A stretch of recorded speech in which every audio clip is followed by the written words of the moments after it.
Buenos días, buenas tardes o buenas noches.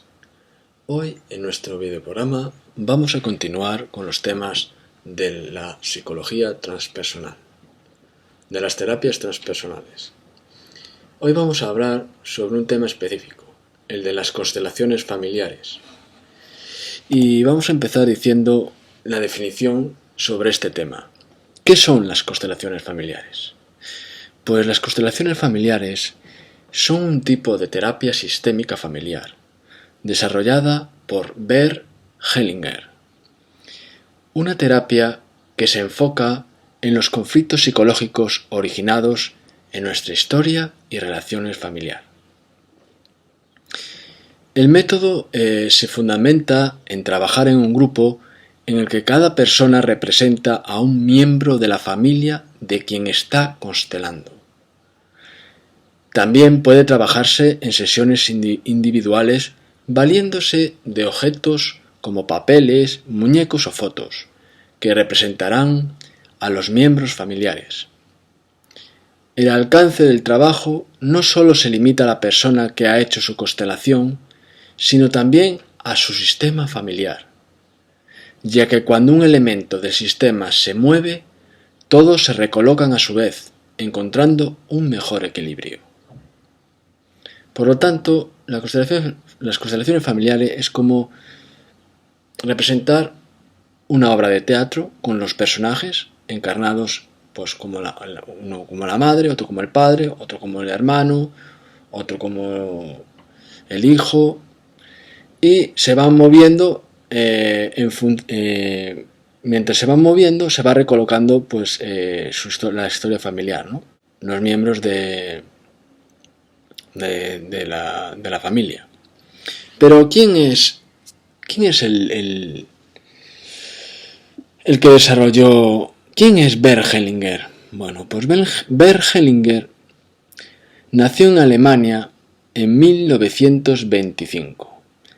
Estudió filosofía y teología y se formó en dinámica de grupos, en psicoanálisis, en terapia primal, en psicodrama, hipnosis, análisis transaccional, terapia gestal, programación neurolingüística PNL y terapia familiar sistémica. A los 20 años entró en una orden católica religiosa y estuvo 16 años como misionero en Sudáfrica con los zulúes.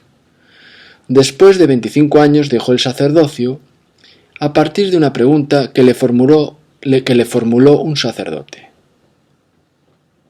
Y es la siguiente: ¿qué es más importante para ti, tus ideales o la gente? ¿Cuál sacrificarías? Pero la siguiente pregunta sería, ¿realmente tiene tanta importancia nuestra historia familiar? Pues nuestra sociedad está empezando a recuperar algo que durante milenios formó parte de su bagaje cultural y que solo en tiempos recientes fue rechazado. Es pues que en este campo de investigación y de sanación están surgiendo nuevas terapias y propuestas, basadas todas ellas en una idea fundamental. No podemos huir del sistema familiar, no podemos negarlo ni ignorarlo. Allá donde vayamos, llevaremos con nosotros toda nuestra historia y la historia de nuestros antepasados. Y ante la historia de la familia, solo tenemos una opción constructiva: aceptarla, integrarla y a partir de ahí liberarnos y abrirnos a un nuevo camino en nuestra existencia. Estas terapias generacionales proporcionan un marco adecuado para la comprensión y la sanación de las historias sueltas y es por tanto la idea fundamental de las constelaciones familiares. Se trata de buscar la aceptación de lo que existe con amor y con respeto, sin juzgar. La huida, el reproche o el sentirse víctima no son pautas que ayuden a este proceso sanador. ¿Hay entonces una herencia familiar genética?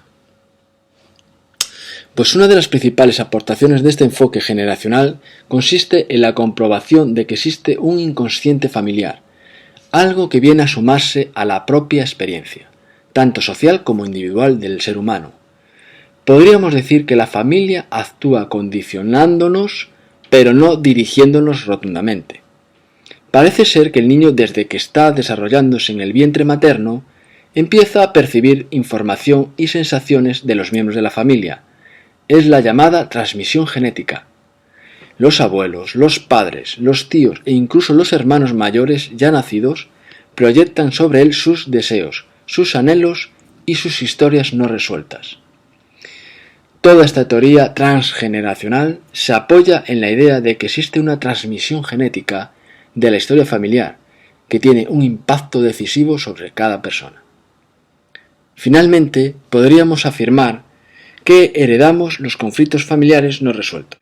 Desde la perspectiva primal, estos conflictos tienen que ver en esencia con la ausencia de duelo, la falta de reconocimiento y los secretos de familia. ¿Qué miembros de la familia son representados en una constelación familiar? Pues aquellos que pertenecen a lo que Bert Hellinger denomina red familiar. A esta red familiar pertenecen los hijos y sus hermanos, los padres y sus hermanos, los abuelos de ambas partes y a veces algunos de los bisabuelos, y todos aquellos que hicieron sitio para otros en el sistema, por ejemplo, un primer marido o una primera mujer. ¿Y qué leyes hay en la terapia sistémica, en estas constelaciones familiares? Pues fundamentalmente hay 3 leyes. La primera ley es la ley de pertenencia, la segunda ley es la ley de orden y la tercera la ley de equilibrio. Vamos a hablar de la primera ley. La primera ley es la de pertenencia y dice que todos los elementos o personas de un sistema tienen el mismo derecho a su pertenencia. Todo miembro de un sistema no puede ser excluido de él. Si un elemento de un sistema excluye a otro, los demás miembros del sistema llevarán cargas especiales para poder mantener en equilibrio el mismo. La segunda ley es la ley de orden. Todos los elementos de un sistema están sujetos a una jerarquía de acuerdo al tiempo en que llegaron al sistema. Aquellos que vinieron antes tienen una mayor jerarquía sobre los que llegaron después. Y la ley de equilibrio, que tiene que haber un equilibrio siempre entre el dar y el recibir. Todos los sistemas tienen la tendencia y la necesidad de equilibrarse. Toda relación entre iguales está sujeta a esta ley. ¿Y qué son los órdenes del amor? Pues Bert Hellinger insiste en que las familias tienen determinados órdenes naturales, órdenes del amor, y cuando estos órdenes se trastocan, pues surgen situaciones conflictivas que repercuten en las generaciones sucesivas. Este orden familiar está dirigido por una conciencia común, la cual hace que nadie sea excluido. Cuando un miembro de la familia es olvidado o dejado de lado, volverá a aparecer de algún modo en forma de identificaciones o antagonismos con otros miembros del grupo. Es decir, la situación actual de una persona está directamente relacionada con los conflictos, vivencias y alegrías de sus antepasados, incluso con los que ya no viven. Es necesario entonces encontrar un nuevo orden para esas estructuras familiares difíciles. Lo que una generación deje de resolver será la generación siguiente la que, incluso inconscientemente, intente resolverlo. Los asuntos no resueltos de los sistemas familiares anteriores a una persona, que pueden afectarle, se manifiestan en forma de destinos trágicos, enfermedades, trastornos psíquicos y físicos y comportamientos conflictivos. Hellinger dice que no es suficiente la buena voluntad para que el amor pueda expresarse entre los humanos. El amor necesita que se respeten determinadas leyes. Así, por ejemplo, hay padres que ven como sus hijos caen en la enfermedad o en la adicción, o que se suicidan a pesar de haberles dado todo su amor. Por tanto, es obvio que se necesita algo más para que ese amor se logre. Y ese algo más es el conocimiento y reconocimiento de un orden del amor, de ese orden natural, de derecho natural, que actúa en las profundidades del alma. ¿Y cuáles son estos órdenes del amor? Pues algunos de ellos son: primero, el amor lo podemos considerar como la fuerza que mueve el mundo. No es la idea común de un trueque entre dar y recibir, sino un sentimiento de amor altruista. Después, segundo, también nacemos de unos padres y a ellos les debemos nuestra existencia. Queramos o no, estaremos vinculados a ellos toda nuestra existencia. Esto no quiere decir que los hijos no amen a sus padres, sino que el equilibrio entre dar y recibir entre ambas generaciones es diferente. Los padres dan, los hijos toman. El flujo natural del amor de los padres es el de dar. Los hijos son los pequeños, los posteriores, y en consecuencia toman. Este equilibrio se rompe cuando un hijo, por ejemplo, pretende ser más importante que sus padres. Bert Hellinger llama a eso arrogancia. El hijo dice a los padres, por ejemplo: soy mejor que vosotros, lo hago mejor que vosotros.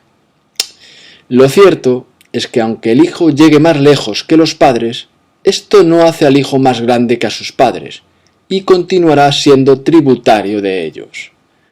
¿Y qué sucede cuando un miembro es excluido del sistema familiar? Pues en el seno de lo que Bert Hellinger llama alma familiar, todos tienen un lugar de dignidad y de respeto. Y todos quiere decir exactamente todos. Esto es de gran importancia en este ámbito de los órdenes del amor, puesto que el alma familiar no acepta exclusiones. Cuando alguien es excluido, el flujo del amor se resiente. Hay muchas formas de excluir, por ejemplo, ignorar, olvidar o marginar son algunas de ellas, pero también se excluye a alguien juzgándolo y condenándolo, o descalificándolo de muchas maneras. Pues, por ejemplo, el abuelo estaba loco y nos fastidió mucho, o tu tío fue un borracho, o no me gusta mi hermano, etc. Y con esto finalizo esta primera parte de las constelaciones familiares. Haremos una segunda parte, continuaremos profundizando sobre esta terapia sistémica familiar, y cambiando de la frase de nada es casualidad, todo es causalidad, voy a incluir una mía que dice así también: vivamos no con normalidad, sino con humanidad. Un abrazo.